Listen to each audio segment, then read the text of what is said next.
বন্ধুরা, বিশেষ করে পাহাড়ে গেলে এই ধরনের ফ্ল্যাগ দেখতে পাওয়া যায়। আজকাল সমতলে থাকা মানুষরাও তাদের গাড়িতে বাড়িতে এই ধরনের ফ্ল্যাগ লাগাচ্ছেন। এই ফ্ল্যাগের পেছনে থাকা আসল অর্থ কি জানেন?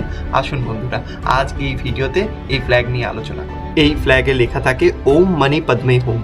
4 শব্দের এই মহামন্ত্র বেশিরভাগ তিব্বতী প্রার্থনার পতাকায় দেখা যায়। আসলে এটা হলো একটি প্রাচীন বৌদ্ধ মন্ত্র, যার অর্থ পদ্মের অন্তঃস্থলে থাকা রত্নের প্রশস্তি। উত্তর ভারত, নেপাল এবং তিব্বতের পাহাড়ের গায়ে এই মন্ত্র খোদাই দেখা যায়, কারণ তিব্বতী ধর্ম অনুসারে বিশ্বাস করা হয় যে এই মন্ত্র চোখে দেখলেও আমাদের শরীর ও মনে শুদ্ধতার প্রকাশ ঘটে। তিব্বতী প্রেয়ার হুইল বা জপযন্ত্রে এই মন্ত্র খোদাই করা থাকে। জপযন্ত্র ঘুরিয়ে এই মন্ত্র উচ্চারণ করে সর্বশক্তিমান ঈশ্বরের উপাসনা করেন বৌদ্ধ সন্ন্যাসীরা।